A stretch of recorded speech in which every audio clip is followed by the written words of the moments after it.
இதெல்லாம் நாடா இல்லை சுடுகாடா? தமிழ்நாட்டில் பெண்களோட பாதுகாப்பு கேள்விக்குறியாகி இருக்கிறது என்பது உண்மை. ரத்தம் கொதிக்கல இந்த சம்பவத்தெல்லாம் பார்க்கும்போது இது ஒரு அரசா இது அப்படி பார்த்தீங்கன்னா அதை எவனுமே வாய் திறக்கல. ஒரு டிவிக்காரன் அந்த டிபேட் பண்ணல.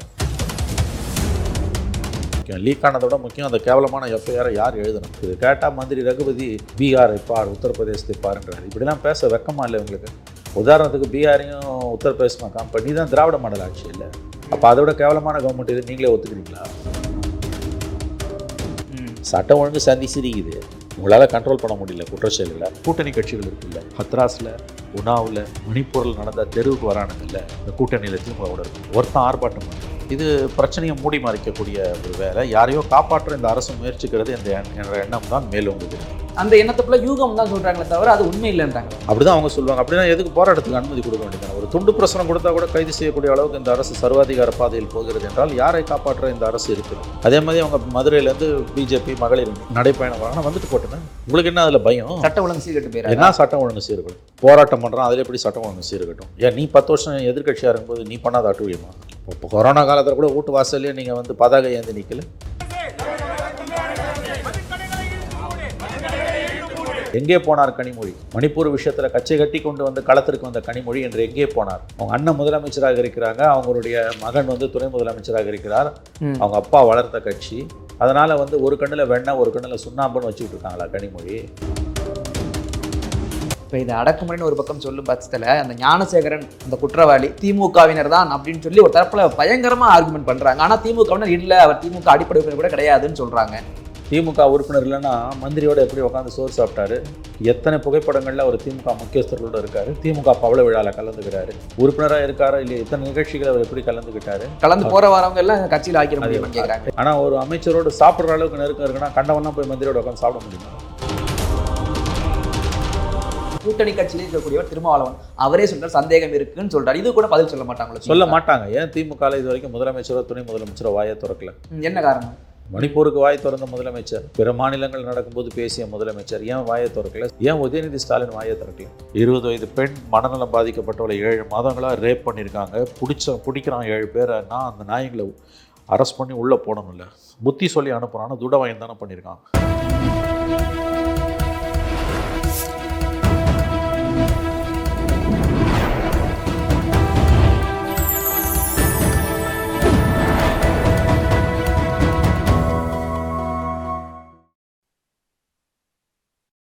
சேனல் 5 தமிழ் நேயர்களுக்கு வணக்கம். இன்றைய நேர்காணலில் நம்மோடு இணைந்திருப்பவர் மூத்த பத்திரிகையாளர் திரு மணி அவர்கள். வாருங்கள் அவரோடு பேசுவோம். சார் வணக்கம் சார். சார் கடந்த ஒரு வாரமாகவே பார்த்தீங்கன்னா இந்த அண்ணா யூனிவர்சிட்டி மாணவி பாலியல் வன்கொடுமை குறித்து தான் பேசப்பட்டு வருது. பல்வேறு தரப்பட்ட அரசியல் கட்சிகளும் போராட்டம் பண்ணுறாங்க. போராட்டம் பண்ணுறதுக்கு முன்னாடியே காவல்துறையால் கைது செய்யப்படுறாங்க. இப்படி இருக்கும் பட்சத்தில் இன்னைக்கு பாஜக மகளிர் அணி வந்து மதுரையிலேருந்து சென்னைக்கு நடைபெற பேரணி வேற இது பண்ணுறாங்க. இந்த அளவுக்கு அடுத்தடுத்து இதற்கு கண்டன குரல்கள் எழுப்பிக்கிட்டே இருக்காங்கல்ல, இதெல்லாம் பார்க்கும்போது உங்களுக்கு என்ன தோணுது? இல்லை, இது சிவில் சமூகத்தின் எதிர்ப்பு. அரசியல் கட்சிகளுக்கு உள்நோக்கம் இருக்கலாம், கண்டிப்பாக உள்நோக்கம் இல்லாமல் அரசியல் கட்சிகள் இருக்கவே மாட்டாங்க. ஆனால் இதை வந்து இந்த பிரச்சனையை உயிர்ப்புடன் வைத்திருக்கணும், இதுக்கு உயிரோட்டம் இருக்கணும்னு அரசியல் கட்சிகள் விரும்புவது நியாயமான ஒன்று. அப்பொழுது தான் ஆட்சியாளர்களுக்கு ஒரு அழுத்தம் இருக்கும். எல்லாருக்கும் அரசியல் நோக்கம் இருக்குது. இதே இன்னைக்கு திமுக எதிர்கட்சியாக இருந்ததுன்னா இந்த எதிர்கட்சிகள் திமுக, அதிமுக, பாஜக, பாமக இவங்களெல்லாம் விட 3 மடங்கு அதிகமாக இந்த பிரச்சனையை ஊதி பெருசாக்கியிருப்பாங்க. ஆகவே எதிர்க்கட்சிகள் தங்களுடைய கடமை செய்கிறாங்க. இந்த போராட்டங்களுக்கு காவல்துறை அனுமதி மறுப்பது என்பது ரொம்ப ரொம்ப அராஜகமானது. இது பிரச்சனையை மூடி மறைக்கக்கூடிய ஒரு வேலை. யாரையோ காப்பாற்ற இந்த அரசு முயற்சிக்கிறது என்ற எண்ணம் தான் மேலோங்குகிறது. அந்த எண்ணத்துக்குள்ள யூகம் தான் சொல்கிறாங்களே தவிர அது உண்மை இல்லைன்றாங்களே. அப்படிதான் அவங்க சொல்லுவாங்க. அப்படின்னா எதுக்கு போராட்டத்துக்கு அனுமதி கொடுக்க வேண்டியதானே? ஒரு துண்டு பிரசுரம் கொடுத்தா கூட கைது செய்யக்கூடிய அளவுக்கு இந்த அரசு சர்வாதிகார பாதையில் போகிறது என்றால் யாரை காப்பாற்ற இந்த அரசு இருக்கிறது? என்ன யூகம்? நல்லா தெளிவாக தெரியுது. போராட்டம் பண்ணால் அன்னையோட முடிஞ்சிட போகுது. போராட்டத்துக்கு அனுமதி மறுப்பதன் மூலமாக அழுத்தி வைக்கிறாங்க, மூடி வைக்கிறாங்க. யாரை காப்பாற்ற இந்த அரசு முயற்சிக்கிறது என்ற எண்ணம் மேலோங்குவது இயல்பானது.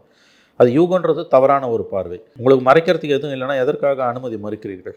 போராட்டம் பண்ணுறதுன்றது அடிப்படை உரிமை. வன்முறை கலக்காமல் அறவழி போராட்டங்கள் அடிப்படை உரிமை. அதற்கு கூட அனுமதி மறுப்பது என்பது அரசாங்கம் வந்து கண்டிப்பாக யாரையோ பாதுகாக்க முயற்சிக்கிறது என்ற எண்ணத்தை தான் தோற்றுவிக்கிறது. இல்லை, ஒரு நபருக்காகவா இந்த அளவுக்கு அரசாங்கம் இறங்கும்னு நினைக்கிறீங்க? ஒரு நபரோ ஒரு நபருக்கு மேற்பட்டவர், அந்த ஒரு நபர் செல்வாக்கு மிக்கவராக இருந்தால் அந்த அரசு அவரை காப்பாற்ற முயற்சிப்பது ஏன் என்பதை நீங்கள் புரிந்து கொள்ளலாம்.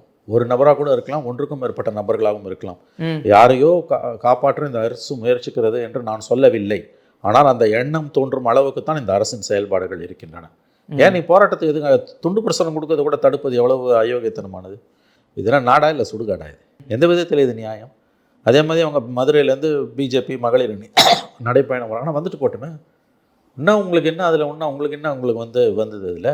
உங்களுக்கு என்ன அதில் பயம்? சட்டம் ஒழுங்கு சீர்கெட்டு போயிடும். என்ன சட்டம் ஒழுங்கு சீர்கட்டும்? ஏன்னா அமைதியாக வரவங்க போராட்டம் பண்ணுறான், அதில் எப்படி சட்டம் ஒழுங்கு சீர்கட்டும்? ஏன் நீ 10 வருஷம் எதிர்கட்சியாக இருக்கும்போது நீ பண்ணாத அட்டூழியமா? இப்போ கொரோனா காலத்தில் கூட வீட்டு வாசல்லையே நீங்கள் பதாகை ஏந்தி நிற்கல. போராட்டத்தை வீட்டு வாசலில் கொரோனாவில் 4 பேருக்கு மேலே கூடக்கூடாதுன்னு இருக்கும்போது நூற்றுக்கணக்கானவர்கள் ஆயிரக்கணக்கானவர்கள் கூடிய ஆர்ப்பாட்டங்களை நீங்கள் நடத்தலை. நீங்கள் எதிர்கட்சியாக இருக்கும்போது என்னெல்லாம் செஞ்சீங்களோ அதில் 4ல் 10ல் ஒரு பங்கு கூட இன்றைய எதிர்கட்சிகள் செய்யலை. அதுதான் உண்மை. அண்ணா யூனிவர்சிட்டி பிரச்சனை என்பது கண்டிப்பாக ரொம்ப ரொம்ப சீரியஸான ஒரு பிரச்சனை. பெண்களுக்கு பாதுகாப்பு இல்லை இந்த ஆட்சியில் என்கின்ற எண்ணத்தை மேலோங்க செய்யக்கூடிய நிகழ்வு தான் அந்த நிகழ்வு. எஃப்ஐஆர் வெளியில் கசிஞ்சிருக்குது. அது காரணம் சொல்கிறாங்களே, டெக்னிக்கல் இஷ்யூன்னு சொல்லி. மேபின்றாங்க. டெக்னிக்கல் இஷ்யூன்றது முழுவதும் ஏற்றுக்கொள்ளக்கூடியது கிடையாது. சரி, அந்த எஃப்ஐஆரை எப்படி டிராஃப்ட் பண்ணாங்க அதுதான் அதில் ரொம்ப முக்கியம். லீக் ஆனதை விட முக்கியம் அந்த கேவலமான எஃப்ஐஆரை யார் எழுதுனா. ஒரு எஃப்ஐஆர் எப்படி எழுதக்கூடாதுன்றதுக்கு உத்தரவாதமாக உதாரணமாக அந்த இஷ்யூ இருக்குது.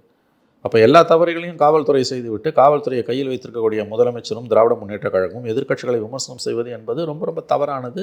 இது உள்நோக்கம் கொண்டது. இவர்கள் கோட்டை விட்டு நின்று கொண்டிருக்கிறார்கள். பெண்கள் பாதுகாப்பு திமுக அரசில் மிகப்பெரிய அளவில் கேள்விக்குறியாகி இருக்கிறது. ஒரு சம்பவம் 2 சம்பவம் இல்லை, எத்தனை சம்பவம் நடந்திருக்கு. இப்போ நேற்றைக்கு பாமக நிறுவனர் ராமதாஸ் சொன்னது மாதிரி ஏதோ ஒரு ஊர் மறந்து போச்சு. 7 நாட்களாக ஒரு பெண் இறந்தும் அங்கே நீதி கிடைக்கல. மிகப்பெரிய அளவில் பெண்களுக்கு எதிரான குற்றங்கள் நாளொரும் ஏழையும் பொழுதொரு ஒன்றுமா தமிழ்நாட்டில் அரங்கேறி கொண்டிருக்கின்றன. பெண்களுக்கு பாதுகாப்பு இல்லாத மாநிலமாக தமிழ்நாடு உருவாகி கொண்டிருக்கிறது என்ற எண்ணத்தை வலுப்படுத்தும் விதத்தில் தான் இந்த சம்பவங்கள் இருக்குது. கேட்டால் மந்திரி ரகுபதி விஜய்க்கு பதில் சொல்கிறாரு, நீ பீகாரை பார், உத்தரப்பிரதேசத்தை பாருன்றார். இப்படிலாம் பேச வெக்கமா இல்லை உங்களுக்கு? உதாரணத்துக்கு பீகாரையும் உத்தரப்பிரதேசமா காம்ப, நீ தான் திராவிட மாடல் ஆட்சி இல்லை. திராவிட மாடல் ஆட்சி இப்படி இதெல்லாம் இது நடக்கும். அப்புறம் எதுக்கு பீகாரையும் உத்தரப்பிரதேசத்தையும் ஒப்பிட்டு பார்க்க சொல்கிறேன்? அப்போ அதோட கேவலமான கவர்மெண்ட் இது நீங்களே ஒத்துக்கிறீங்களா? அல்லது அதோடு ஒப்பிடக்கூடிய கவர்மெண்ட்னு சொல்கிறீங்களா? திராவிட மாடல் அரசும் சொல்லிக்கிட்டு பீகாரையும் ஊபியையும் ஒப்பிடுன்றது என்ன பேச்சு? விஷயம் என்னன்னா, காவல்துறையும் இவருடைய கட்டுப்பாட்டில் இல்லை, சட்டம் ஒழுங்கும் இவருடைய ஆட்சியாளர்களின் கட்டுப்பாட்டுக்கு இல்லை. அதான் உண்மை. இந்த பலவீனத்தை மூடி மறைக்க தான் எதிர்க்கட்சிகள் யார் போராட்டம் பண்ணாலும் அதை அடக்கிறது, அமுக்கிறது, இரும்பு கரம் கொண்டு ஒடுக்கிறது என்பது இவர்கள் எவ்வளவு தூரம் அஞ்சுகிறார்கள் எதிர்க்கட்சிகளை பார்த்து என்பதைத்தான் காட்டுகிறது. இல்லை, அவங்க இன்னைக்கு பாஜக மகளிர் அணி அந்த போராட்டம் நடத்தும்போது சொல்கிறாங்க, கனிமொழி எங்கேன்னு கேள்வி எழுப்புறாங்கல்ல. இதே போன கனிமொழி தான் மணிப்பூர் அப்போ கேள்வி கேட்டாங்க. இன்னைக்கு அவங்க கேள்வி கேட்கல. நியாயமான கேள்விங்க, நியாயமான கேள்வி, 100% நியாயமான கேள்வி. பாஜக என்ற கட்சியை நாம் சித்தாந்த ரீதியாக எதிர்க்கிறோம், என்னை போன்றவர்கள், அது வேறு. ஆனால் அவர்கள் எழுப்பக்கூடிய கேள்வி நியாயமானது. எங்கே போனார் கனிமொழி? மணிப்பூர் விஷயத்தில் கச்சை கட்டி கொண்டு வந்து களத்திற்கு வந்த கனிமொழி என்று எங்கே போனார்? அவங்க அண்ணன் முதலமைச்சராக இருக்கிறாங்க, அவங்களுடைய மகன் துணை முதலமைச்சராக இருக்கிறார். அவங்க அப்பா வளர்த்த கட்சி. அதனால் ஒரு கண்ணில் வெண்ணெய் ஒரு கண்ணில் சுண்ணாம்புன்னு வச்சுக்கிட்டு இருக்காங்களா கனிமொழி? ஆகவே கனிமொழி எங்கே என்ற கேள்வி நியாயமான கேள்வி. கனிமொழி மணிப்பூரில் அப்படியே கொந்தளித்து பொங்கி எழுந்த கனிமொழி என்று காணாமல் போயிருக்கிறார். நியாயமான கேள்வி தான் அது.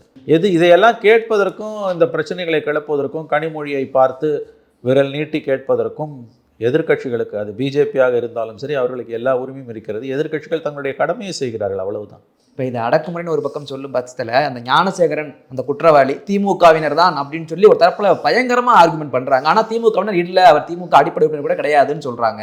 திமுக உறுப்பினர் இல்லைன்னா மந்திரியோடு எப்படி உட்காந்து சோறு சாப்பிட்டாரு? திமுக நிகழ்ச்சிகள் எப்படி கலந்துக்கிட்டாரு? எத்தனை புகைப்படங்களில் அவர் திமுக முக்கியஸ்தர்களோடு இருக்காரு, திமுக பவள விழாவில் கலந்துக்கிறாரு, உறுப்பினராக இருக்காரா இல்லையா, எத்தனை நிகழ்ச்சிகள் அவர் எப்படி கலந்துக்கிட்டாரு? கலந்து போகிற வரவங்க எல்லாம் கட்சியில் ஆக்கிற முடியுமான்னு கேட்குறாங்க. இல்லை, அது எந்த மாதிரி நல்ல கேள்வி. ஆனால் ஒரு அமைச்சரோடு சாப்பிட்ற அளவுக்கு நெருக்கம் இருக்குன்னா கண்டவன்லாம் போய் மந்திரியோட உட்காந்து சாப்பிட முடியுமா? ஒரு நிகழ்வு, 2 நிகழ்வு இல்லை, பல நிகழ்வுகள். முரசொலி பத்திரிகையில் எத்தனை முறை ஒரு ஃபோட்டோ வந்திருக்கு? சும்மா தெருவில் போகிறோம் ஃபோட்டோ முரசொலியில் வந்துருமா? ஒரு கட்சி அனுதாபி ஃபோட்டோ கூட முரசொலியில் அவ்வளோ சீக்கிரம் வராது. தொடர்ந்து நடந்த சம்பவங்கள், தொடர்ச்சியாக இவ்வளவு எவிடன்ஸ் இருக்குது. கட்சி உறுப்பினர்கள் அவங்க ரொம்ப சீக்கிரமாக மறுத்துடலாம். ஏன்னா கட்சி ஆவணங்கள்லாம் அவங்ககிட்ட இருக்குது. அந்த டாக்குமெண்ட்ஸ் படி அவங்க இல்லைன்னு சொல்லலாம். இந்நேரம் அந்த ரெக்கார்டெல்லாம் கூட எடுத்துகிட்டு இருப்பாங்க. உறுப்பினர் பதிவேடுலேருந்து கூட ஒரு நேமை கூட நீக்கியிருப்பாங்க. இத்தனை புகைப்படங்கள், மந்திரியோடு இருக்க புகைப்படங்கள், கட்சி நிகழ்ச்சிகளில் கலந்து கொண்ட புகைப்படங்கள், மந்திரியோடு உட்காந்து சாப்பிட்றது, பவள விழாவில் கலந்துக்கிறது, இவ்வளவு விஷயம் நடந்திருக்குது. புகைப்படம் ஒன்றை மட்டும் வைத்து ஆதாரமாக சொல்லவில்லை. ஆனால் தொடர்ச்சியாக ஒரு புகைப்படங்களில் தோன்றுகிறார்லாம். ஒரு ஃபோட்டோனா மறுத்துடலாம். பல புகைப்படங்கள் வருதுன்னா கட்சியில் தொடர்பு இல்லாமல் அவர் எப்படி வருவார்? கட்சி கொடி கட்டின ஜீப்பில் தான் அவர் போகிறார், தார் ஜீப்பில். இன்னொன்று, அவர் அன்றைக்கி அவரை கோட்டுப்புறத்துக்கு 12 மணிக்கு அழைச்சிட்டு போயிட்டு 2 மணிக்கு ரிலீஸ் பண்ணுறாங்க. யார் ஃபோன் கால் ஒரு ரிலீஸ் பண்ணாங்க? ஒரு உயர் அதிகாரியிடம், உயர்பட்ட மனிதரிடம் ஃபோன் ஒரு ரிலீஸ் பண்ணுறாங்க. லோக்கல் வட்ட செயலாளர் தான் அவரை கூப்பிட்டு போகிறாரு. ஸ்டேஷன்லேருந்து மீட் எடுத்துகிட்டு போகிறாங்க, விட்டுடுறாங்க. அப்புறம் மறுபடியும் 2வது தடவை சிசிடிவி ஃபுட்டேஜை பார்க்கும்போது தான் தெரியுது. அப்போ இப்படிப்பட்ட 20 கேஸு, 10 ஸ்டேஷனில் வழக்கு இருக்குது. அதான் தேசிய மகளிர் ஆணையம் கேட்டு போச்சுல, இவ்வளோ தூரம் குற்றப்பின்னணி உள்ள ஒரு நபரை நீ உலவரத்துக்கு எப்படி அலோவ் பண்ண? என்ன நியாயம் அது? சரி, மாநில மகளிர் ஆணையம் ஒன்று இருக்குது, அது ஏன் இது வரைக்கும் இந்த வாயை திறக்கல? தேசிய மகளிர் ஆணையத்துக்கு பிஜேபி பின்புலம், அவங்க பிஜேபி உள்நோக்கத்தோடு செயல்படுறாங்க, உண்மை. மாநில மகளிர் ஆணையத்துக்கு உள்நோக்கமே இல்லையா? இவ்வளோ பெரிய சம்பவம் நடந்திருக்கு, மாநில மகளிர் ஆணையம் ஏன் வந்து மௌனம் காக்கிறது? வெட்கமாக இல்லையா அவர்களுக்கு? மாநில மகளிர் ஆணையத்துக்கு ஏன் இதுவரை அவர்கள் இந்த நிமிடம் வரையில் அவர்கள் வாய் திறக்கவில்லை? கலாஷேத்ரா இஷ்யூவில் பொங்கி எழுந்து உள்ளே போய் பல மணி நேரம் விசாரணை நடத்திய மாநில மகளிர் ஆணையம் அண்ணா யூனிவர்சிட்டி விஷயத்தில் ஏன் வந்து இதுவரை வந்து எந்த நடவடிக்கையும் எடுக்கவில்லை? தேசிய மகளிர் ஆணையத்துக்கு இணையான அதிகாரம் கொண்ட அமைப்பு தான் மாநில மகளிர் ஆணையம். ஆனால் ஏன் அவர்கள் இதுவரை வாய் திறக்கவில்லை? இதெல்லாம் வெட்கக்கேடான விஷயம். அப்போ பொங்கி எழுந்த சமூக ஆர்வலர்கள் இப்போ எங்கே போனாங்க? கலாஷேத்ரா இஷ்யூலையும் எடப்பாடி பீரியட்லையும் பொங்கி எழுந்த சமூக ஆர்வலர்கள், சினிமா நடிகர்கள் எத்தனை பேர் வந்து கூச்சான் களத்தில் தெரியும்ல உங்களுக்கு? யார் அவங்கெல்லாம் உங்களுக்கு நல்லா தெரியும். இன்றைக்கி அமைதிக்கான நோபல் பரிசு வாங்க வேண்டியவங்க லிஸ்ட்டில் இருக்காங்க. அவங்கெல்லாம் கையது கொண்டி மையது பொத்தி நவத்வாரங்களையும் பொத்திக்கிட்டு அமைதியாக இருக்காங்க. ஸோ இந்த ஆண்டு அமைதிக்கான நோபல் பரிசை எடப்பாடி பீரியடில் பொங்கி எழுந்த சினிமா நடிகர் இன்றைக்கு வாய் பொத்திக்கிட்டு இருக்காங்கல்ல, அவங்களுக்கு கொடுத்துடலாம். என்ன ஒரு ரெட்டை வேடம் இது? அப்போ நடந்ததுன்னா அப்போ மாமியார் உடைச்சா மண் சட்டி, மருமக உடைச்சா மாமியார் உடைச்சா மண் சொட்டி, மருமக உடைச்சா பொன் சட்டின்னுவாங்கல்ல, அந்த கதை தானே இது. எங்கே போனாங்க அவங்கெல்லாம்? எத்தனை நடிகர்கள் வந்து அவர்களின் குரல் வழங்கி நெரிக்குதோ திமுக? அவங்க திமுக நெரிக்குதோ இல்லையோ, அவங்க நெரிச்சுக்கிறாங்க தங்களை தாங்களே. என்ன கருத்து சொல்லுவாங்க முன்னால் ஓடி வந்து. இப்போ எங்கே போனாங்க அவங்கெல்லாம்? எவ்வளோ பெரிய சம்பவம் நடந்திருக்குது. பேசணும் இல்லை, வாய் திறந்து நீ பேசணும் இல்லை. அப்போ இதே எடப்பாடி பீரியட் இருந்தால் பேசுவேன், இல்லை பிஜேபி கவர்மெண்ட்டாக இருந்தால் பேசுவேன். நீ பாம்பே டெல்லினா, தமிழ்நாடுனா இப்போ நவத்வாரங்களையும் பொத்திக்கிட்டு இருப்பேன். அப்போ நியாயமான கேள்வி தான் எதிர்கட்சிகள் கேட்பது. கனிமொழி எங்கே போனான்றது நியாயமான கேள்வி தான். அப்படியே மணிப்பூருக்கு பொங்கி எழுந்தாங்கல்ல கனிமொழி, இப்போ எங்கே போனாங்க அந்த அம்மா? இது எவ்வளோ பெரிய, இது வெட்கங்கட்ட மௌனம். இது இட்ஸ் எ ஷேம்லெஸ் சைலன்ஸ். இது வரலாறு இவர்களை ஒருபோதும் மன்னிக்காது. மக்கள் பார்த்துக்கிட்டு இருக்காங்க இவங்களை. ஒரு போராட்டத்துக்கு அனுமதி இல்லாமல் ஏதோ செங்கோல் ஏந்தி வரான், மதுரையிலேருந்து பெண்கள் வராங்கன்னா வந்துட்டு போகிறாங்க. இதில் என்ன சமூக பாதுகாப்பு குறைய போகுது? ஏன் நீ பண்ணல? 10 வருஷம் நீங்கள் ஆடாத ஆட்டம் ஆடல? பொள்ளாச்சி விஷயத்தில் தினம் பிரச்சனை பண்ணல? ஒவ்வொரு நாளும் ஒரு ஆர்ப்பாட்டத்தை பண்ணி இப்போ அரசாங்கத்துக்கு பெரிய இம்சை கொடுக்கல? இன்றைக்கி நீங்கள் உங்கள் ஆட்சியில் நடக்குது. இன்ன வரைக்கும் அந்த கைது பண்ணவனை எதுக்கு நீங்கள் போலீஸ் கஸ்டடியில் எடுக்கல? ஸ்பெஷல் இன்வெஸ்டிகேஷன் டீம் போட்டும் போலீஸ் கஸ்டடியில் எடுக்க முடியல. இன்ன வரைக்கும் 10 நாள் ஆகப்போகுது. அப்போ என்ன நடக்குதுங்க? அப்போ அந்த எதிர்கட்சிகளுடைய கோரிக்கை என்பது நியாயமான கோரிக்கை தான். சார், இன்னொன்று ஒரு முக்கியமான கேள்வி, அந்த யார் அந்த சார், அது ஒரு வைரல் ட்ரெண்டிங் வேர்டாகவே மாறிடுச்சு. அந்த வார்த்தையை நம்ம யூகம்னு சொல்கிறாங்கல்ல, ஆனால் அந்த வார்த்தை எங்கிருந்து வந்தது? ஏங்க யூகன்றதெல்லாம் வந்து இப்போ சும்மா காவல்துறை கட்டவிழ்த்து விடுகிற தகவல்கள்ங்க. அந்த எஃப்ஐஆரில் வந்து அது அந்த பொண்ணு சொன்னாங்கன்னு தானே இவங்க போட்டிருக்காங்க. அப்புறம் இன்றைக்கி அது அப்படி இல்லைன்னு எதை வச்சு சொல்கிறாங்க? யார் அந்த சாருன்றது வந்து அந்த கைது செய்யப்பட்ட கயவன் வந்து சாரை கூப்பிடும் போது வரணும்னு சொன்னான்றது அதில் இருக்கக்கூடிய ஒரு தகவல் இல்லையா? அதான் அதில் இருக்கக்கூடிய தகவல். அதை வச்சு தான் யார் அந்த சாருன்றதே வருது. நீங்கள் தானே எஃப்ஐஆரில் போட்டிருக்கீங்க. முதல்ல அந்த எஃப்ஐஆர் அப்படி டிராஃப்ட் பண்ணதே தப்புன்னு உயர்நீதிமன்றம் சொல்லுது. கேவலமான வார்த்தைகளை வச்சு போட்டிருக்கீங்கன்னு சொல்லுது. இப்போ கேவலமான வார்த்தைகளை வச்சு அந்த டிராஃப்ட் பண்ணுற அளவு அந்த எஃப்ஐஆரை டிராஃப்ட் பண்ணுறதுக்கு சொல்லி கொடுத்தது யார்? அப்புறம் லீக் பண்ணது யார்? அப்போ நீங்கள் லீக் பண்ணது வந்து இது மாதிரி குற்றம் சுமத்தப்பட்டவர்கள் மறுபடியும் கம்ப்ளைண்ட் பண்ணது வந்துடக்கூடாதுன்றதுக்காக மறைமுகமான அச்சுறுத்தல், அது தகவல்லாம் கசிஞ்சிருன்ற அச்சுறுத்தல். அப்படி தானே என்ன தோன்றுகிறது இல்லையா நான் சொல்கிறது? ஆகவே இது அப்படி ஒருத்தரை இல்லைன்றலாம் இந்த கட்டத்தில் சொல்கிறது வந்து ரொம்ப தவறானது. நமக்கு தெரியாது, விசாரணை முடிவில் தான் அது தெரிய வரும். என்னை பொறுத்த வரைக்கும் இந்த விசாரணை உயர்நீதிமன்றம் மேற்பார்வையிடணும். அது செய்யலை. அவங்க இது வரைக்கும் சிறப்பு புலனாய்வு குழு அமைச்சிட்டு அவங்க ஒதுங்கிக்கிட்டாங்க. உயர்நீதிமன்றம் நேரடியாக இந்த வழக்கை மேற்பார்வையிட்டால் தான் ஓரளவாவது நீதி கிடைக்கும். சார், இப்போ நீங்களோ நானும் கேள்வி கேட்டால் அது யூகம்னு சொல்லுவாங்க. கூட்டணி கட்சியில் இருக்கக்கூடியவர் திருமாவளவன் அவரே சொல்கிறார் சந்தேகம் இருக்குன்னு சொல்கிறார். இது கூட பதில் சொல்ல மாட்டாங்களோ? சொல்ல மாட்டாங்க. ஏன் திமுக இது வரைக்கும் முதலமைச்சரோ துணை முதலமைச்சரோ வாயை திறக்கல? என்ன காரணம்? மணிப்பூருக்கு வாய் திறந்த முதலமைச்சர், பிற மாநிலங்கள் நடக்கும்போது பேசிய முதலமைச்சர் ஏன் வாயை திறக்கல? சரி, துணை முதலமைச்சர் எல்லா பிரச்சனையும் கருத்து சொல்வார்ல. அவர் துணை முதலமைச்சர் என்பவர் வந்து அறிவிக்கப்படாத முதலமைச்சர். முதலமைச்சரோட இலாக்காக்கள் எல்லா இலாக்காக்களிலும் முதலமைச்சருக்கு எப்படி உரிமை இருக்கிறதோ அதே உரிமை துணை முதலமைச்சருக்கும் இருக்குது. அவருடைய டிபார்ட்மெண்ட் வெறும் விளையாட்டுத்துறை திட்ட செயலாக்கம் மட்டும் கிடையாது, அது ஒதுக்கப்பட்டது. அதை தவிர எல்லா டிபார்ட்மெண்ட் பற்றியும் பேசுறதுக்கு கருத்து தெரிவிக்கிறதுக்கு அவருக்கு எல்லா உரிமையும் இருக்குது. அதனால தான் அதுக்கு பேர் துணை முதலமைச்சர்.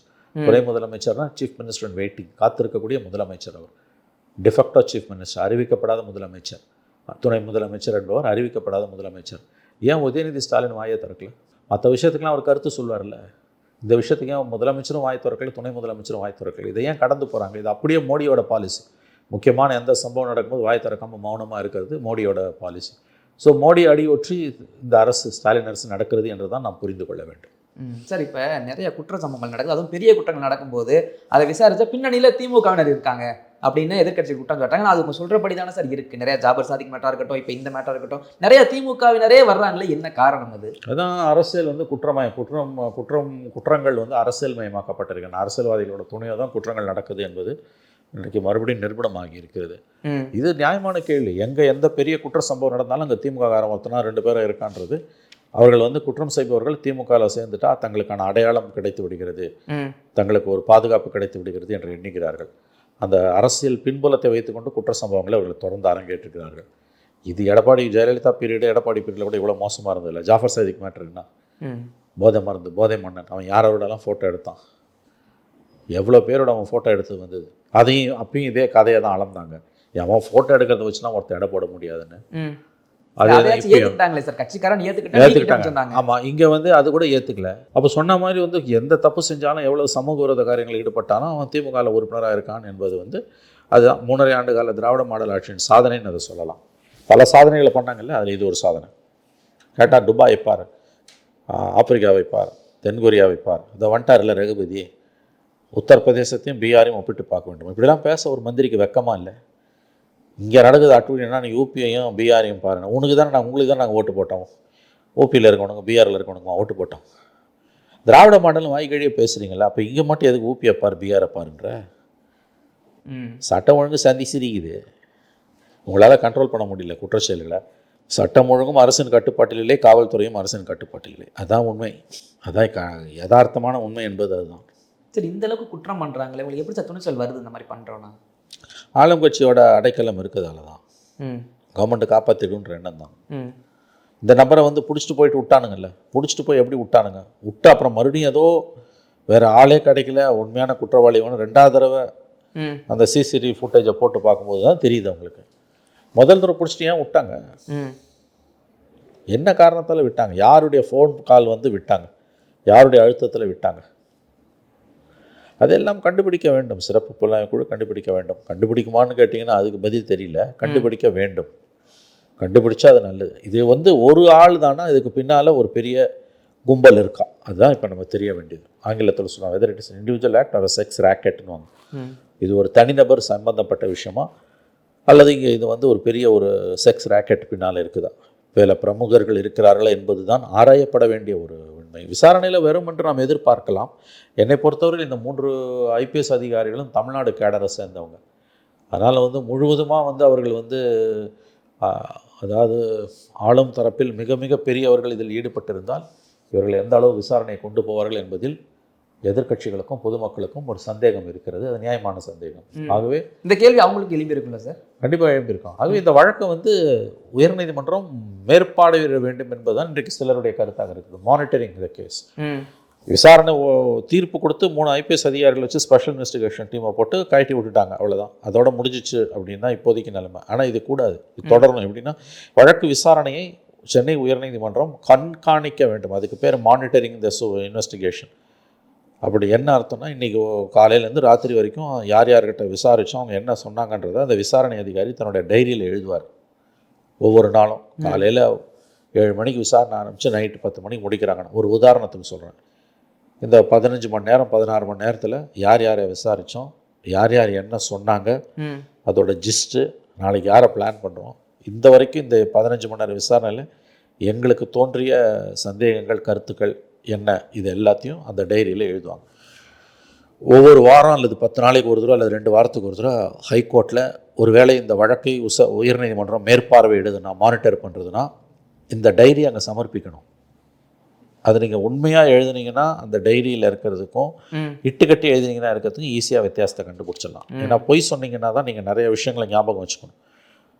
சொல்லுவாங்க, ஒரு பெரிய அறிஞர் மார்க் ட்வைன்னு ஒரு அமெரிக்க எழுத்தாளர் சொன்னது, நீங்கள் வாழ்க்கையில் உண்மையை மட்டுமே பேசுவது என்று முடிவு செய்து விட்டால் எதையும் நினைவில் வைத்துக்கொள்ள வேண்டாம்னு. பொய் பேசுகிறவங்க தான் எல்லாத்தையும் ஞாபகத்தில் வச்சுக்கணும். அப்போ இன்வெஸ்டிகேஷனை மானிட்டர் பண்ணுறாங்கன்னா கேஸ் டைரி, இன்வெஸ்டிகேட்டிவ் ஆஃபீஸரோட கேஸ் டைரியை 10 நாளைக்கு ஒரு தடவை, எப்போ வருதோ, ஒரு வாரத்துக்கு ஒரு தடவை அல்லது 2 வாரத்துக்கு ஒரு தடவை, 10 நாளைக்கு ஒரு தடவை வழக்கு விசாரணை உயர்நீதிமன்றத்தில் மேற்பார்வையிட வரும்பொழுது சம்பந்தப்பட்ட நீதிபதிகள் முன்பு விசாரணை அதிகாரி இந்த ஸ்பெஷல் இன்வெஸ்டிகேட்டிங் டீம் தன்னோட இந்த டைரியை, கேஸ் டைரியை சமர்ப்பிக்கணும். ஜட்ஜு அந்த பார்ப்பார். அப்போ இன்றைக்கி என்ன தேதி 3ஆம் தேதி ஒருத்தன் 4 பேரை விசாரித்தோம், அதில் ஒருத்தன் இப்படி சொல்லியிருக்கான். 7ஆம் தேதி விசாரிக்கும்போது அவன் மாற்றி சொல்லியிருக்கான்னு எழுதுனீங்கன்னா நீ கற்பனை பண்ணி எழுதுனதுக்கும் அவன் சொல்கிறதுக்கும் ஈஸியாக வித்தியாசம் இருக்கும், மாட்டிப்பாங்க. அதனால தான் மானிட்டர் பண்ணுறதுல தப்பவே முடியாது யாருமே. இந்த ஸ்பெஷல் இன்வெஸ்டிகேஷன் டீம் யாரையாவது காப்பாற்றணும்னு முடிவு பண்ணால் கூட காப்பாற்ற முடியாது மானிட்டரிங் பண்ணால். இப்போ உதாரணத்துக்கு இன்றைக்கி இந்த எஸ்ஐடி வந்து இப்போ ஒரு குறிப்பிட்ட மந்திரி பேர் அடிப்படுது, எல்லாருக்கும் தெரியும். இப்போ அந்த மந்திரியோட உதவியாளரை இன்றைக்கி அந்த டீம் விசாரிக்குது. அவர் இதெல்லாம் சொல்லியிருக்காரு, அதை எழுதணும். அந்த ஒரு வாரம் பொறுத்து அங்கே போகும்போது அந்த டைரியை பார்ப்பார் ஜட்ஜி. அந்த மந்திரியோட உதவியாளர் இதெல்லாம் சொல்லியிருக்காரு, இன்னார் மேலே சந்தேகம், ஆனால் அன்னாரையே நீ விசாரிக்கலன்னு கேட்பாங்க. அதுதான் மானிட்டர் பண்ணுறதுன்றது. Supreme court monitored investigation, high court monitored இன்வெஸ்டிகேஷன்றது அதுதான். அதை நோக்கி போச்சுன்னா இவங்களுக்கு இன்னும் சிக்கல் வரும். அதை இவங்களும் எதிர்கட்சிகளும் அதை கேட்க மாட்டேன்றாங்க.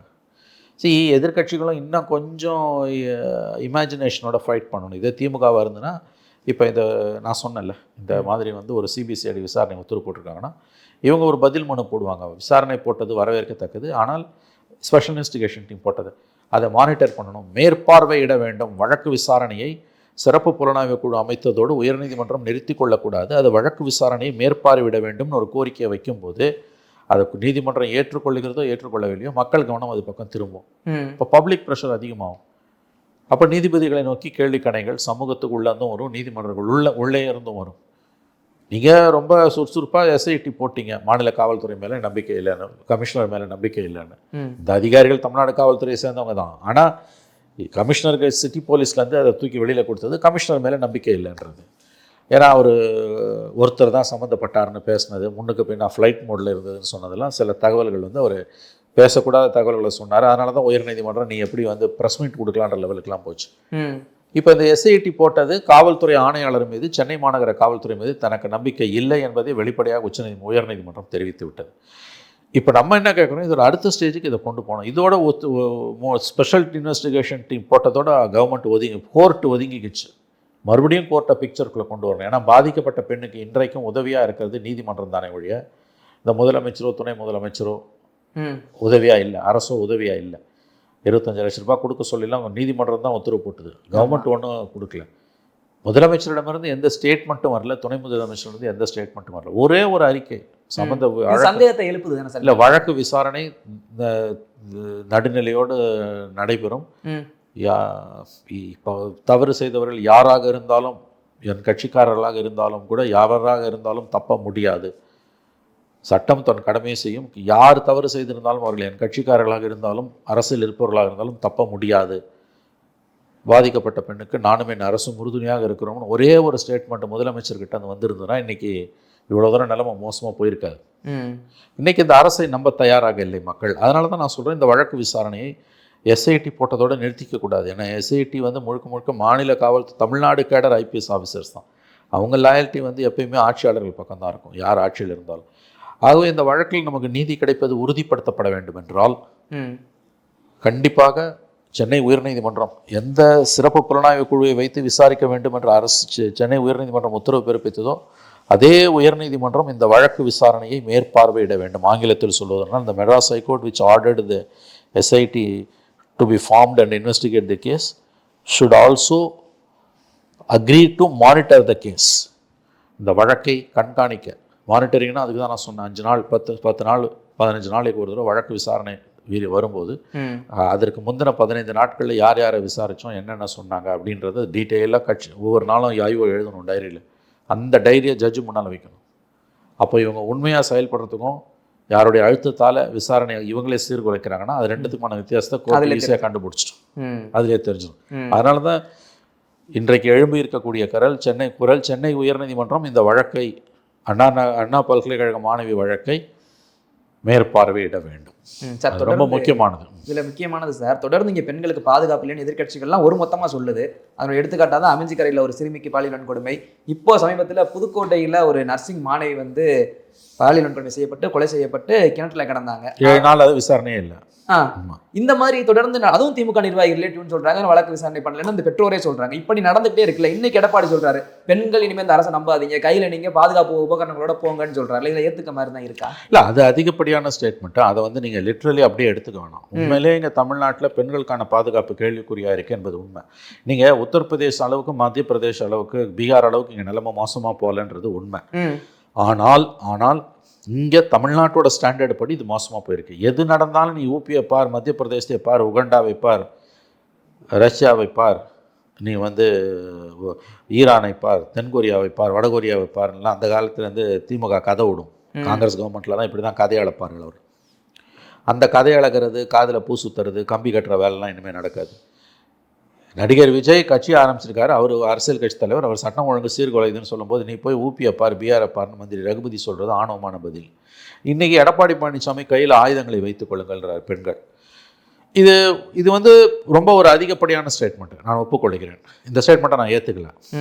கையில் ஆயுதம்லாம் வச்சுக்கிறதுல ஒரு அர்த்தம் இல்லை. ஏன்னா ஆயுதத்தை வச்சுக்கிறது பெருசு இல்லை, அதை வாங்கி அதை பயன்படுத்த தெரியணும். வாரம் அதை வாங்கி உன்னையே குத்திட்டு போவான். அதனால அது வந்து துப்பாக்கியெல்லாம் எல்லாரும் வச்சுக்க முடியாது சொல்லுவாங்க. இப்போ துப்பாக்கி நீங்களும் நானும் வச்சுக்க முடியாது. இந்த ஸ்ப்ரே அலாரம் அந்த மாதிரி வச்சுக்க சொல்றாரு சார். இது வந்துங்க பிளேயிங் டு த கேலரிஸ் வாங்க, சும்மா வந்து ஜிகினா வேலை. இது பேசுறது இந்த அரசாங்கத்தை சீன்ற வேலை. இது இஷ்யூ என்னன்னா, அவர் சொல்றதுல இருக்க உண்மையை நம்ம புரிஞ்சுக்கணும். தமிழ்நாட்டில் பெண்களோட பாதுகாப்பு கேள்விக்குறியாக இருக்கிறது என்பது உண்மை.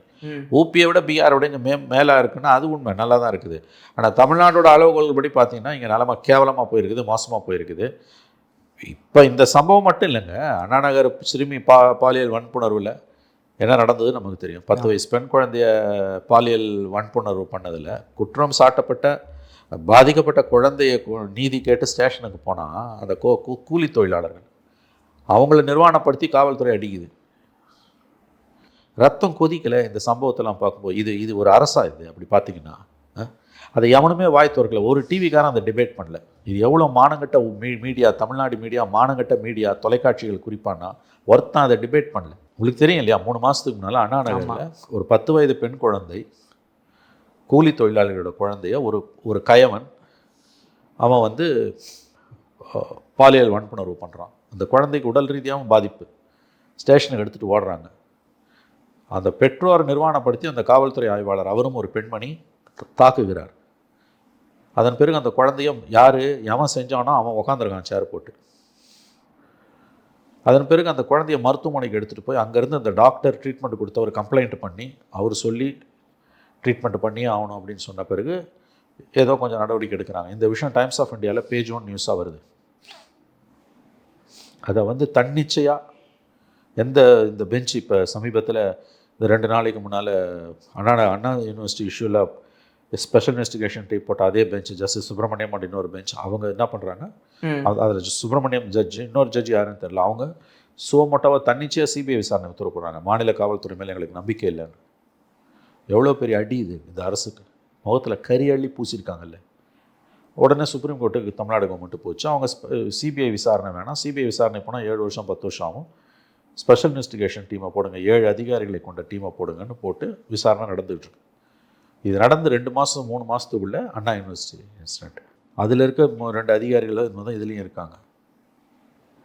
இந்த இன்சிடெண்ட்டை 10 வயது பெண் குழந்தைக்கு நடந்த இன்சிடெண்ட்டை ஒரு டிவிக்காரன் விவாதத்துக்கு எடுக்கலாங்க, ஒருத்தன் எடுக்கல. தமிழ்நாடு மீடியா எந்த அளவுக்கு திமுகவோட காலடியில் உட்காந்துருக்கு, வாலாட்டிக்கிட்டு உட்காந்துருக்க நாயாக உட்காந்துருக்கு, ஆட்சியாளர்கள் வீசி எறியக்கூடிய எலும்பு துண்டுகளுக்காக உட்காந்துருக்குன்றதுக்கு இது ஒரு சரியான உதாரணம். நான் சொல்கிறது அத்தனையும் சத்தியம், ஃபேக்சுவலி இது சத்தியம். இதே டெல்லியிலையோ பாம்பேலையோ அகமதாபாத்லையோ லக்னோலையோ போபாலையோ நடந்திருந்தால் இங்கே 10 மணி நேரம் இல்லை 10 நாள் டிபேட் பண்ணியிருப்பானுங்க. ஒருத்தனும் டிபேட் பண்ணல. இந்த கூட்டணி கட்சிகள் இருக்குல்ல, ஹத்ராஸில், உனாவில், மணிப்பூரில் நடந்த தெருவுக்கு வரானுங்கல்ல, இந்த கூட்டணியில் திமுகவோட இருக்கணும், ஒருத்தன் ஆர்ப்பாட்டம் பண்ணல. நான் சொல்கிறதெல்லாம் உண்மைங்க, ரத்தம் கொதிக்கும் கேட்டிங்கன்னா. இதுதான் மீடியாவோட லட்சணம். இது நடந்த 2 மாதத்தில் அண்ணா யூனிவர்சிட்டி இன்சிடென்ட். அப்புறம் அந்த புதுக்கோட்டை இன்சிடென்ட், அப்புறம் சிந்தாதிரிப்பேட்டையில் ஒரு இன்சிடென்ட், அண்ணா நகர் இன்சிடென்ட்டுக்கு பிறகு சிந்தாதிரிப்பேட்டையில் ஒரு இன்சிடெண்ட்டில் ஒரு 20 வயது கல்லூரி மாணவி ஓரளவு மனநலம் பாதிக்கப்பட்டு, ஆனால் கல்லூரியில் படிக்கிறா, கற்றல் குறைபாடுடைய ஒரு மாணவி, 7 மாணவர்கள், அதில் ஒருவன் 17 வயது சிறுவன், மற்றவர்கள் கல்லூரி மாணவர்கள். 6 மாத காலம் அந்த பெண்ணை செக்ஷுவல் அசால்ட் பாலியல் தாக்குதல் பண்ணியிருக்காங்க. பெற்றோர் கம்ப்ளைண்ட் கொடுக்க போகிறாங்க. நல்லா கவனிங்க, இதுதான் முக்கியமான விஷயம். ஸ்டேஷனில் அந்த 7 பேரையும் கூப்பிட்டு அவங்களுக்கு அறிவுரை சொல்லி அனுப்பிடுறாங்க. இது அண்ணா நகர் இன்சிடென்ட்டுக்கு பிறகு. அதுக்கு பிறகு அந்த பாதிக்கப்பட்ட அந்த பெண்ணோட உறவினர் ஒருவர், அவர் ஏதோ தனியார் நிறுவனத்தில் ஒரு உயர் அதிகாரியாக கார்ப்பரேட் ஹாஸ்பிட்டலில் இருக்கார், அவர் தலையிட்டு அதுக்கப்புறம் போலீஸ் வீழ்ச்சிக்கிட்டு இந்த அண்ணா நகர் இன்சிடென்ட்டுக்கு பிறகுன்றதுனால மறுபடியும் ஹைகோர்ட்டுக்கு போச்சு. சொந்தமாக ஹைகோர்ட் எடுத்துனா காரி துப்பிடுவான்ட்டு கடகடன்னு 4-5 பேர் அரெஸ்ட் பண்ணி உள்ளே வச்சுருக்காங்க. இப்போ வழக்கு விசாரணை நடக்குது. அப்போ இது மாதிரி தொடர் தாக்குதல் நடக்குது இல்லை. இந்த மாதிரி ஒரு 20 வயது பெண் மனநலம் பாதிக்கப்பட்டவளை 7 மாதங்களாக ரேப் பண்ணியிருக்காங்க. பிடிக்கிறான் 7 பேரைன்னா அந்த நாய்களை அரெஸ்ட் பண்ணி உள்ளே போடணும்ல, புத்தி சொல்லி அனுப்புகிறான்னு துடவாயம் தானே பண்ணியிருக்காங்க. அப்போ யாருடைய கட்டுப்பாட்டில் காவல்துறை இருக்குது? இது எவ்வளோ சீரியஸான ஒரு இஷ்யூ. இந்த இடத்துல தான் நீங்கள் பெண்கள் நம்பாதீங்க யாரையும், நீங்கள் கையில் வந்து ஸ்ப்ரே வச்சுக்கோன்றது இந்த எடப்பாடி சொல்கிறது அந்த உணர்வு நியாயமானது. ஆனால் ஆயுதங்களை கையை வச்சுக்கோன்றது அது பிளேயிங் டு த கேலரிஸ்வாங்க. அது சும்மா மக்களை திருப்திப்படுத்துறதுக்காக சொல்கிறது. அந்த உணர்வு தான் முக்கியம். இப்போ சொன்ன இந்த 3 இன்சிடென்ட் இருக்குல்ல கண்ணுக்கு முன்னால், இதெல்லாம் எடப்பாடி பேரில் நடந்தால் இதே ஊடகங்கள், அது சமூக நல ஆர்வலர்கள், நடிகர்கள் எடப்பாடி பேரில் பொங்கி எழுந்து வந்தாங்கல்ல. சூர்யா, கார்த்திக், சித்தார்த், கோவன், கமலஹாசன் எங்கே போனாங்க எல்லாரும்? அதனால தான் இந்த ஆண்டுக்கான அமைதி பரிசு இந்த நடிகர்களுக்கு எடப்பாடி பேரில் பொங்கி எழுந்து இன்று காணாமல் போயிருக்கக்கூடிய இந்த நடிகர்களுக்கு கொடுப்பதற்கு பரிசீலனை நடந்து வருகிறது.